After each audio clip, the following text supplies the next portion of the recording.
Hey guys, Brad Gilmore here. Want to give a big shout out to our title sponsor, Walker Texas Lawyer. If you or a loved one have been injured in an accident, whether that be a car, truck, motorcycle accident, or some kind of other issue, hit up Walker Texas Lawyer at 713-552-1117 or walkertexaslawyer.com. Oh, Brad, what have you done now? Broadcasting live from Houston, Texas, and around the world. TV host, best-selling author, and radio personality Brad Gilmore brings you a collection of conversations with stars from movies. Matthew McConaughey. Brad Gilmore. Mark Wahlberg. Hey, how are you? The legendary Mr. Christopher Lloyd. Christopher, how are we doing? I'm doing good. Great introduction. Television. Jimmy Fallon joins us this morning. Jimmy, how you doing, my friend? Good morning. Thank you so much, Brad, for having me. I appreciate this, bud. Kelly Ripa. Brad, thank you for having me.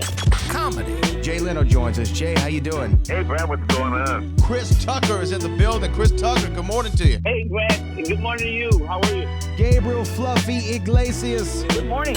Music. Lola Monroe. Thank you. Thank you for having me. The legendary frontman of AC/DC, Brian Johnson, joins us right now. Brian, how you doing? Good morning, Bradford. Lucky to talk to me, funny lad. Grammy Award winner Maya joins us. How are you? And more. This is The Collection. Now your host, The Boat. Brad Gilmore!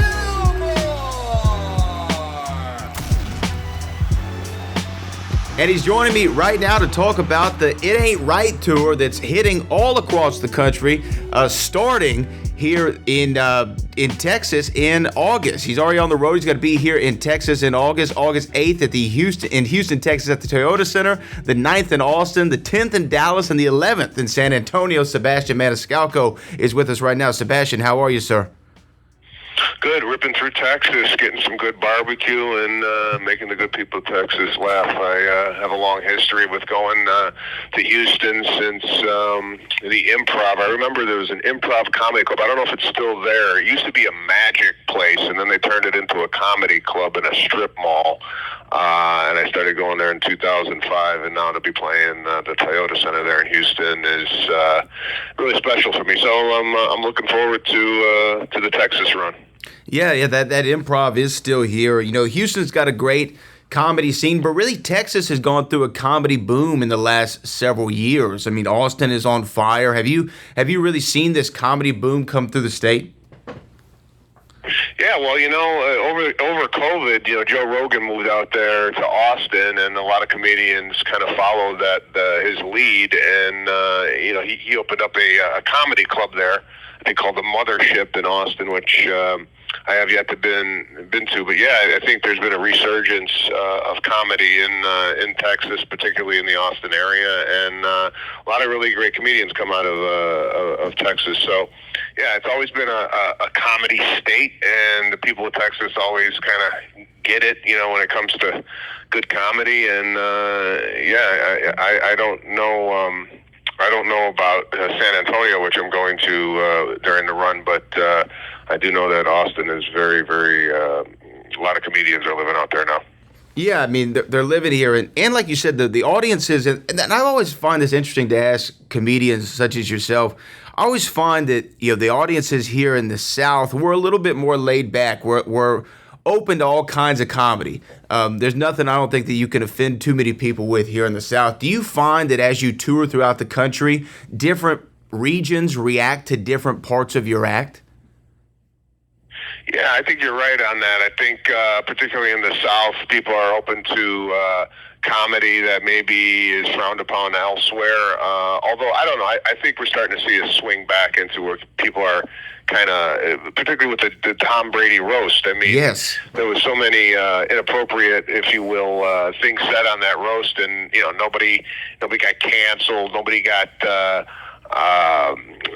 chastised for saying what they were saying. It was just kind of all in good fun, and people kind of took it as a joke, which it should be taken. And I think in particular Texas definitely is good to laugh or whatever. But I don't really change my act regardless of where I'm going. I mean, nothing I'm saying is that controversial, out of bounds, where I'm like, I got to switch it up here because I'm in Seattle or Florida or what have you. I think especially with the climate today, man. I think people are dying to laugh, and they take their comedy however they could get it.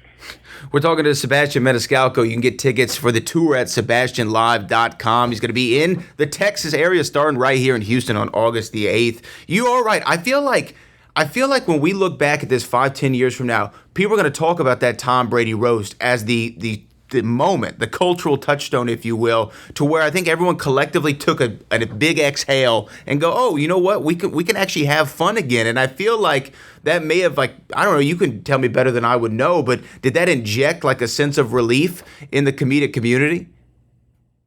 Well, I think the last 5 years, everybody's been on eggshells as far as like, oh, what's appropriate, what's not, what can I say, what can't I say? I mean, not me in particular, but I'm just saying the society as a whole have been like, oh, is that offensive? Could I laugh at that?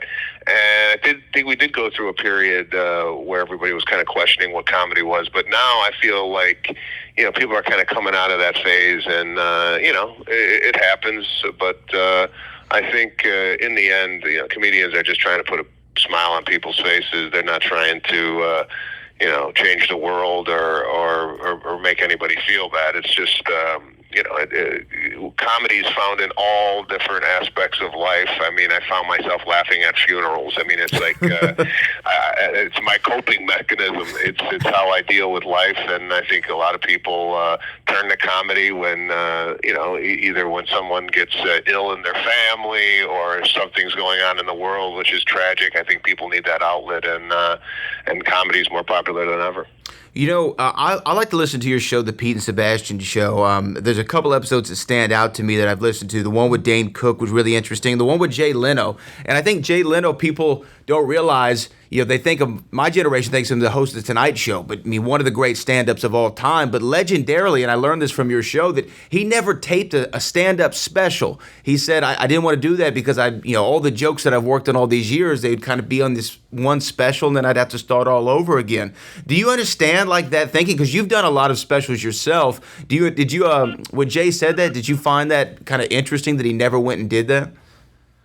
Yeah, I found it interesting, but I also kind of got the concept behind it. What these specials do for us comedians, they're almost like a commercial to come see us live.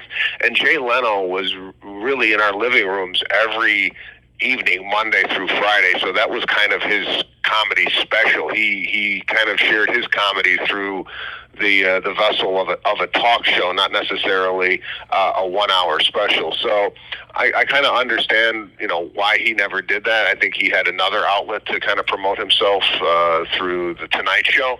But I mean, for us, the specials are. It makes the comedian today write a lot more material than I think ever before. I think in the 80s, a lot of these guys, just because there was no internet or no real outlet for stand-up comedy in regards to having all these streamers, they toured with the same material for 10 years because no one really saw it, and they didn't really have to, have another hour because there wasn't the advent of social media and what have you. So I think today's comedian, you put out a special and all of a sudden, people will come to the show and go, well, I already saw that on Netflix. What am I coming here to the show for? So I think it's really kind of lit a fire underneath these comedians who, listen, I gotta really be on my game. I can't sit here and just rest on the material I have. I have to keep creating. So, yeah, I mean, it's this old debate about, you go to see a band, you're hoping to see the hits, and you go see a comedian, you're hoping to see the new stuff. So, although there are some classic bits that I think people like to hear and they don't mind hearing over and over again. I mean, for example, the ice cream bit for Eddie Murphy, I could listen to that. Time and time again, and it's like the first time I ever heard it. So there's certain bits comedians have that are timeless. Well, you know what? I completely agree with you. I mean, that was kind of the genius of Dice Clay turning his nursery rhymes into like sing along with the crowd, because people would go to the shows and still want to hear the same joke because they wanted to be in on it. But Sebastian Maniscalco is going to be here in the Texas area starting August the 8th in Houston, Texas at the Toyota Center. He'll be in Austin, Dallas, and San Antonio. Tickets at SebastianLive.com. Sebastian, I really appreciate you taking the time to join us this morning, and congratulations on the tour. We're looking forward to seeing you here in Texas.